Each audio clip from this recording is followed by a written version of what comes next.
All right, let's go ahead and go over the set of assignments for exponential rules. I'm gonna try to knock this out in one video. If we can't knock it out in one video, then I'll create three separate videos. So exponential rules are pretty simple, pretty easy. What you're gonna pretty much do is you're gonna understand the rules that when I raise a exponent to a power, I'm multiplying, and when I divide it or multiply it, I'm adding and subtracting. And so here we have 5s to the third raised to the second power divided by 2s to the eighth. So since we're raising this by a power of 2, we're going to simplify it. We're going to say we have 5 squared and s to the 3 times 2, all divided by 2s to the eighth. So now 5 squared, we know it's 25. We have 2 in the denominator. We know that can't be simplified, right? So we got 25 and 2, and we're going to keep that as it is. We know that s to the third power was raised to the second. So that's 3 times 2, which is 6. 8 is in the denominator. 8 is greater than 6. So when we subtract 6 from 8, we're going to end up with s to the second power. So as we type in our answer, that is what we're going to see. 25 divided by 2. All right, so we got 25 divided by 2s squared. Let's see if we are correct. I'm 10% correct. All right. All right, just for the sake of it, we're going to do one more problem like this. 6w to the 8. Now, I'm not going to detail this one out as much just because at this point we should understand how to find the numbers. Oh, no, I take it back. I will. So we have 6w to the 8th divided by 2. So notice 2 is outside the parentheses, so the 2 is not raised to the fourth power. And then we have w4 raised to the fourth power. So 4 times 4 will give us 16. So that's w to the 16. I know that 2 and 6 are simplified. This becomes 1. This becomes 3. So now I have 3 divided by w8. Because I know 8 minus 16 will give me an 8.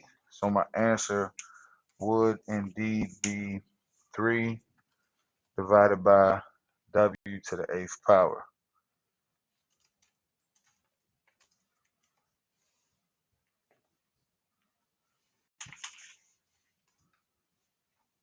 Boom.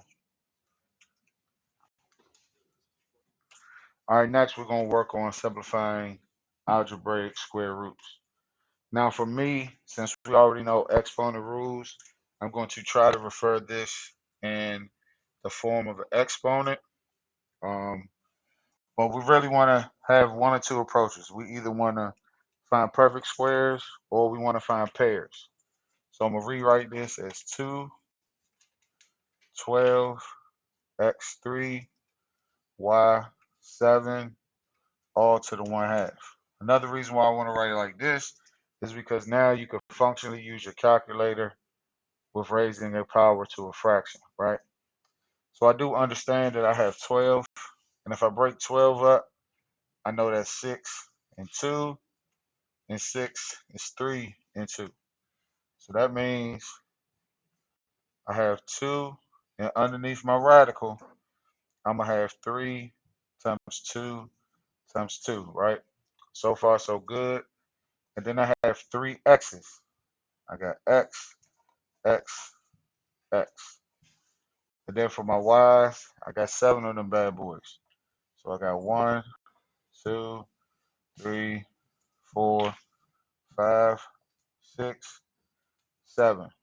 Now you can't see the last one, but it's not gonna matter. It's an odd. So now what we want to do, we want to take out the doubles. So we got a double there, got a double here, a double here, a double here, and a double here. Notice there is one y left over. So underneath the radical, we're going to have 3 a x, and a y. Outside of the radical, we already have a 2, so we're going to bring this out as a single digit. So that'll end up being 2 times 2. We're going to bring this x out as a single x. And then my 3 y's will end up being y to the third power. So my answer here would be 2 times 2, which would give me 4, x, y cubed, square root of 3x, y. All right, so here's what we have for our answer.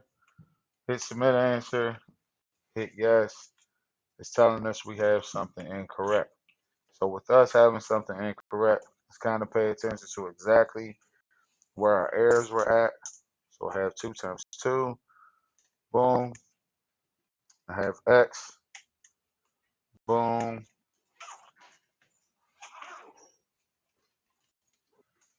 All right, let's see my error. So sometimes when you're paying attention to these, you have to make sure that when you write your square root, it is not to a power. So this 3xy is kind of looked at as a power, not a total answer. All right.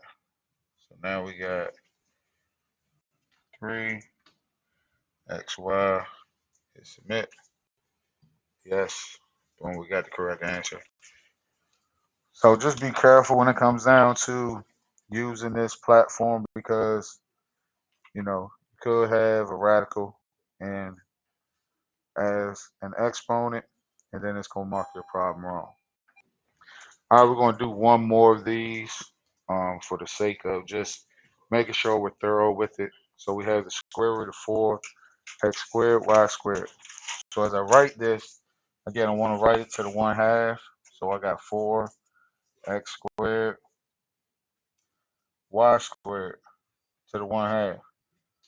And now I want to rewrite that 4 as a perfect square. So I'm going to write 2 squared, x squared, y squared to the 1/2. And this one's perfect because now I know my answer is going to be 2xy, right? And the reason why I know it is because if I raise this number, this exponent to a power, I multiply them. So if I multiply 2 times 1/2, I'm going to get 1. All of these have squares on them, have 2's. So I know my answer is just simply 2xy.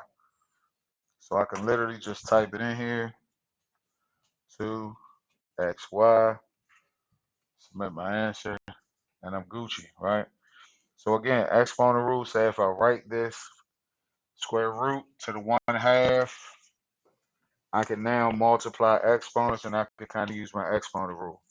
If it was a third root, a cube root, or a fourth root, then it'll be 1/3 and 1/4 respectively. So understanding exponents to me allows me to work with rationales on functions a little bit better.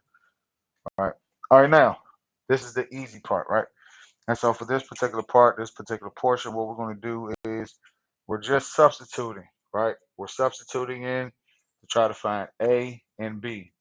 And our answer is always going to be in the form of y equals A bx. So now we're just going to substitute it. So this is my x, this is my y. So I have 9 is equal to A, B to the 0. Well, anything to the 0 power is just 1. So then in turn, that means 9 is equal to A, right? And so now I can use that information in my second part of my equation. So again, 10 is my x, 9216 is my y. So I say 9216 is equal to, we already know our A.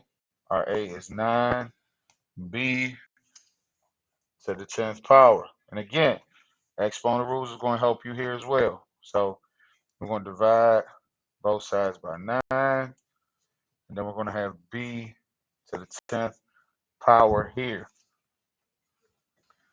So we know that answer is 1024, right? We've seen 1024 before when we did the binomial theorem, right? so I'm kind of familiar with what number that is. But now, since I have b to the 10, what I'm going to do, I'm going to raise that to a power of 1 over 10. Why? Because I know 10 divided by 10 will give me 1. So now I have to do the same thing for 1024. I want to raise that to the power of 110. So what I end up doing is I just use my calculator, right? So I do 1024 raised to the power of 1 divided by 10. And I got my answer of 2. So for this case, b is equal to 2. So now, how do I write my answer in to the text box? I write it as y equals, my a is 9. I put parentheses around b to the x. So my answer here would be 9, or y equals 9 to the 2x. So I put y equals 9 parentheses 2 to the x, right? So again, we're still using exponent rules. We're still going through the same basics that we have been. It's just a different set of problems here, right? So let's go ahead and work through one more problem so we can get a better understanding of what we're doing. So again, here we have our x and our y. Now I know if I work fast, I know that b to the 0 is going to give me 1. So that means 7 is equal to 8. So now I can work 567 is equal to 7b squared. Divide both sides by 7.